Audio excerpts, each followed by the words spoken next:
Friends, welcome to my channel.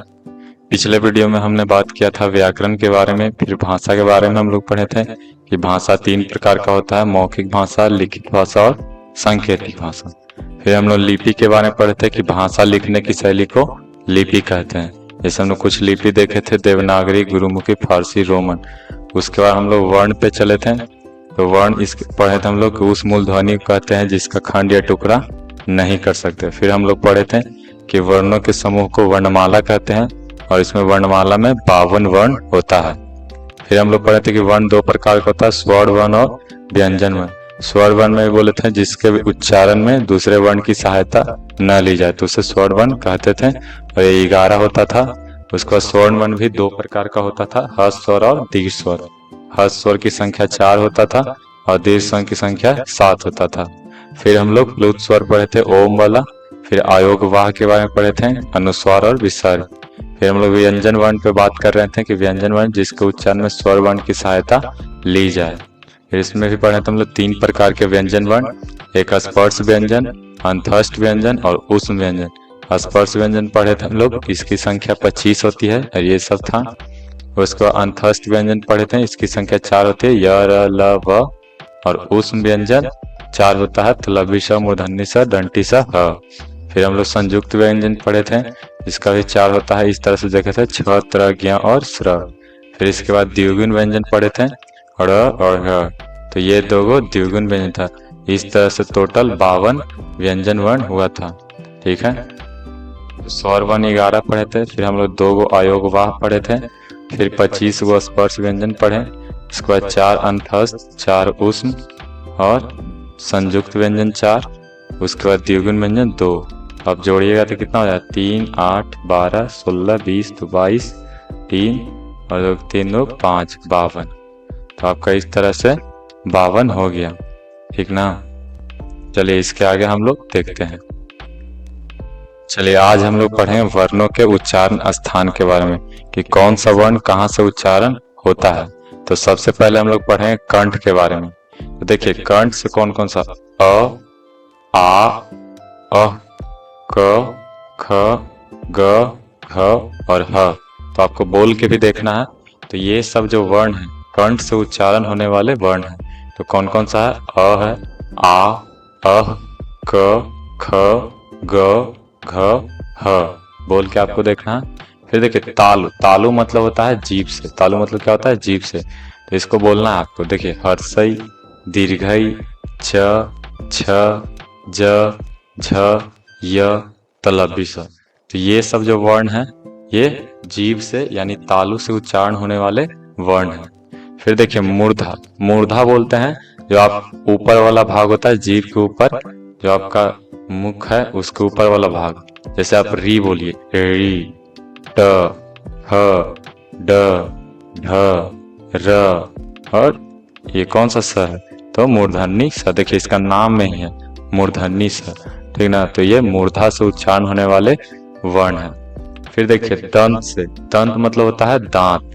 तो दांत से उच्चारण होने वाले कौन कौन है? त है, थ, द, ध, ल और दंटी सा। देखिए इसका नाम भी है दंटी सा। तो दंटी सा आपको याद रखना है। देखिए इसमें तलव्य सा था तो तालु से, मूर्धन्य सा मूर्धा से और दंटी सा दंत से। फिर हम लोग देखेंगे ओष्ठ के बारे में। तो ओष्ठ है हर्षौ, दीर्घौ, प, फ, ब, भ। तो ये सब ओष्ठ से होने वाले वर्ण है, उच्चारण होने वाले। फिर देखिए अनुनासिक से माने नासिका से। तो आप अन्न बोलिए, अंगह बोलिए, इया बोलिए, टवर्गी न और म बोलिए। तो ये सब अनुनासिक से होने वाले वर्ण हैं। फिर देखिए कंठ तालव। कंठ तालव मतलब कंठ और तालु दोनों से मिलकर जो उच्चारण हो। तो इसमें है ए है, है 2 गो। तो कंठ और तालु जिसके बोलना ए बोल के देखिए, ऐ बोल के देखिए, कंठ और तालु दोनों का इसमें उपयोग होता है। फिर देखिए कंठोष्ठ। कंठ और ओष्ठ। तो ओ, औ ये सब आप जब बोलिएगा तो कंठ से भी हवा निकल रहा है, ओठ का भी उपयोग हो रहा है, तो इसलिए इसको कंठोष्ठ वर्ण बोलेंगे। फिर दंतोष्ठ मतलब दांत और ओठ से। तो ये है एक ही बस व। क्या है? व। ये वर्णों का उच्चारण स्थान आपका हुआ। तो वर्णों का उच्चारण आपको याद रखना है, कंठ से, जीभ से, मूर्धा से, दंत से, ओष्ठ से, अनुनासिक से, कंठ तालव्य से, कंठोष से, दंतोष से। इसको आपको ध्यान में रखना है। चलिए आगे हम लोग बढ़ते हैं। आगे हम लोग पढ़ेंगे घोष वर्ण और अघोष वर्ण के बारे में। तो देखिए, कंपन के आधार पे वर्ण दो प्रकार के होते हैं। एक को बोलते हैं घोष वर्ण और एक को बोलते हैं अघोष वर्ण। घोष वर्ण किसको बोलेंगे? तो यहाँ पे देखिए, जिन वर्णों के उच्चारण करते समय जो स्वर तंत्रिका, जो कंठ में होता है ना, स्वर तंत्रियां में गूंज उत्पन्न होती है, तो उसे घोष वर्ण कहते हैं। ठीक है, तो याद रखना आपको कि जिन वर्णों के उच्चारण करते समय स्वर तंत्रियों में गूंज उत्पन्न होता है तो उसे घोष वर्ण कहते हैं। और इसमें कौन कौन होगा? तो आपको ध्यान में रखना कि प्रत्येक वर्ग, यानी जो यहाँ पे पढ़े थे ना आप, क वर्ग, च वर्ग, ट वर्ग, त वर्ग, प वर्ग, तो प्रत्येक वर्ग का तीसरा, चौथा और पांचवा वर्ण, ये देखिए यहाँ पे ये वाला, ये जो आपका होगा तीसरा, चौथा और पांचवा वर्ण। तो ग, घ, अंग ये कवर्ग का था, ज, झ, य चवर्ग का, ड, ढ, टवर्गी न टवर्ग का, द, ध, न तवर्ग का, ब, भ, म पवर्ग का। तो ये हो गया। इसके अलावा आपको याद रखना सभी स्वर्ण वर्ण, जितना भी स्वर्ण वर्ण है सब घोष वर्ण है, तथा य, र, ल, व और ह ये सभी घोष वर्ण हैं। तो कौन कौन घोष वर्ण है? तो आपको याद रखना कि प्रत्येक वर्ग का तीसरा, चौथा, पांचवा वर्ण सभी स्वर्ण वर्ण, और य, र, ल, व और ह ये सब घोष वर्ण है। तो घोष वर्ण आपको समझ में आया कि जिसको उच्चारण करते समय स्वर तंत्र का गूंज हो, जिसको झनकार बोलते हैं आप, तो झनकार उत्पन्न हो, उसको बोलते हैं घोष वर्ण। देखिए अब अघोष वर्ण क्या होगा? तो अघोष वर्ण उसको बोलेंगे जिन वर्णों के उच्चारण करते समय स्वर तंत्र में गूंज उत्पन्न नहीं होगा, मतलब घोष नहीं होगा, तो इसको बोलेंगे अघोष वर्ण। क्या बोलेंगे? अघोष वर्ण। और देखिए तीसरा, चौथा, पांचवा व्यंजन तो घोष में था, तो बच गया कौन? प्रत्येक वर्ग का पहला और दूसरा वर्ण। तो प्रत्येक वर्ग का पहला और दूसरा वर्ण, यानी क, ख हो गया क वर्ग का, छ, छ, छ वर्ग का, ट, ठ, ट वर्ग का, त, थ, त वर्ग का, प, फ, प वर्ग का, और ये तो हो गया प्रत्येक वर्ग का पहला और दूसरा वर्ण। इसके अलावा तलव्य श, मूर्धन्य श, दंडी श, ये सब अघोष वर्ण हैं। तो आपको ध्यान में रखना है कि कौन घोष वर्ण है और कौन अघोष वर्ण है। तो इतना आपको याद रहेगा कि घोष वर्ण कौन है, अघोष वर्ण कौन है। फिर देखिए, एक होता है अल्प प्राण, एक होता है महाप्राण। इसको समझते हैं कि अल्प प्राण और महाप्राण क्या होता है। तो देखिए वो तो घोष मतलब कंठ में कंपन के आधार पे था, ये है श्वास वायु के आधार पे। श्वास वायु के आधार पे वर्ण दो प्रकार के होते हैं, एक को बोलते हैं अल्प प्राण, एक को बोलते हैं महाप्राण। अल्प प्राण किसको बोलते हैं? देखिए अल्प मतलब क्या होता है? अल्प मतलब होता है कम। अल्प मतलब क्या होता है? कम। तो जिन वर्णों के उच्चारण में हवा कम मात्रा में बाहर निकले उसे अल्प प्राण कहते हैं। ठीक है, तो आपको याद रखना है कि जिन वर्णों के उच्चारण में हवा जो है कम मात्रा में निकला, बहुत कम हवा निकलेगा, तो इसको अल्प प्राण कहते हैं। और जितना भी आपको बता रहे हैं सबका आपको बोल के देखना है खुद से कि सच में ऐसा होता है या नहीं। ठीक है, और आप इसी से वीडियो से नोट करते चलिएगा साथ साथ में, या एक बार वीडियो को देख के फिर दोबारा आप लिखिएगा। ठीक है, पहले इस वीडियो को पूरा अच्छी तरीका से देख के और समझ लीजिएगा। चलिए आगे बात करते हैं। प्रत्येक वर्ग का इसमें ध्यान रखना आपको कि पहला, तीसरा और पांचवा वर्ण एक एक छोड़ के देखिए, एक वर्ग में 5 होता है टोटल, तो पहला, तीसरा और पांचवा वर्ण, पहला, तीसरा और पांचवा वर्ण। जैसे कवर्ग में क पहला हो गया, ग तीसरा, अंग पांचवा है, तो कवर्ग का हो जाए क, ग, अंग। उसी तरह से चवर्ग का च, ज, इया, और टवर्ग का ट, ड, टवर्गिना, और तवर्ग का त, द, न, और प वर्ग का प, ब, म। तो पहला, तीसरा और पांचवा वर्ण प्रत्येक वर्ग का, उसके अलावा सभी स्वर्ण वर्ण और य, र, ल, व, य, र, ल, व, ये सब के उच्चारण में हवा जो है कम मात्रा में निकलता है, तो इसलिए इसको बोलते हैं अल्प प्राण। क्या बोलते हैं? अल्प प्राण। अब महाप्राण क्या होगा, तो महा मतलब होता है अधिक, तो जिन वर्णों के उच्चारण में हवा जो है अधिक मात्रा में बाहर निकलेगा, अल्प प्राण में कम मात्रा में था तो इसमें हवा अधिक मात्रा में निकलेगा तो इसको बोलेंगे महाप्राण। अब देखिए प्रत्येक वर्ग का दूसरा और चौथा वर्ण, देखिए पहला तीसरा और पांचवा तो था क्या अल्प प्राण, तो बच गया दूसरा और चौथा, तो दूसरा और इसके अलावा चौथा जो वर्ण है ये हो जाएगा महाप्राण। जैसे क वर्ग का ख गह, च वर्ग का छ झ, ट वर्ग का ठ ड और त वर्ग का थ ध, प वर्ग का फ ब, ये सब दूसरा चौथा है। इसके अलावा तालाबी स, मूर्धन्य स, दंती स और ह, तो ये सब महाप्राण में आते हैं। तो आपको आशा करते हैं समझ में आया होगा कि अल्प प्राण महाप्राण क्या होता है, घोष अघोष समझ में आया होगा। फिर आपको उच्चारण स्थान बताएं, ये सब समझ में आया होगा। तो उच्चारण स्थान समझ लिए कहाँ कहाँ से होता है, घोष अघोष समझें, इसको आपका एग्जाम्पल ध्यान रखना है कौन कौन सा होता है। फिर अल्प प्राण महाप्राण का भी आपको ध्यान में रखना है। चलिए आगे देखते हैं। देखिए ये वर्णमाला का डायग्राम है जो आपको कॉपी में इसी तरह से बना लेना है। सबसे पहले हम लोग वर्णमाला जाने थे कि वर्णों के समूह को वर्णमाला कहते हैं जो 52 होता था। इसमें हम लोग सबसे पहले स्वर्ण वर्ण पढ़े थे 11 जिसकी संख्या होता है। इसमें हर्ष स्वर पढ़े थे 4 अ, हर्षई, हर्षौ, री, और दीर्घ स्वर पढ़े थे आ, दीर्घई, दीर्घौ, ए, ऐ, ओ, औ, ये 7 होता था। इसमें पढ़े थे वैसा स्वर्ण वर्ण जिसको बोलने में कम समय लगे तो उसको हर्ष स्वर कहते थे, और जिसमें हर्ष स्वर से दुगना समय लगे उसे दीर्घ स्वर कहते थे। फिर हम लोग देखिए व्यंजन वर्ण पढ़े थे 33। व्यंजन वर्ण की संख्या कितना होता है 33। देखिए इसमें आप पढ़े थे सबसे पहले स्पर्श व्यंजन, इसमें कितना था 25, जिसमें हम लोग कवर्ग, चवर्ग, टवर्ग, तवर्ग, पवर्ग देखे थे। फिर अंतस्थ व्यंजन पढ़े थे हम लोग 4, य, र, ल, व, और उस व्यंजन भी 4 पढ़े थे, तलबी स, मूर्धन्य स, दंती स, ह, तो ये 25, 4, 29, 4, 33। फिर देखिए 2 गो हम लोग आयोग वाह पढ़े थे, एक को बोलते हैं अनुस्वार, एक को विसर्ग। फिर 4 हम लोग संयुक्त व्यंजन पढ़े थे, छ, त्र, ज्ञ और स्र, तो ये कितना हो गया, और 2 गो द्विगुण व्यंजन ये दोनों, तो कितना हो गया 11, 33, 44, तो 46, 4, 50 और 2 52।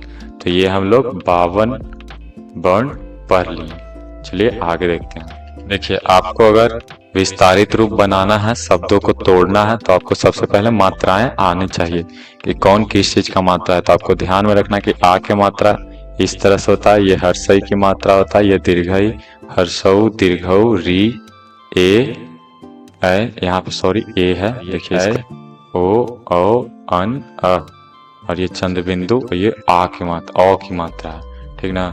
इसके अलावा कुछ संयुक्त अक्षर भी आपको याद रखना है। जैसे देखिए छ किस तरह से तो पढ़े होंगे आप संयुक्त व्यंजन में, जैसे इसमें 5 एग्जाम्पल है, पवित्र है, ज्ञान है, श्रमिक।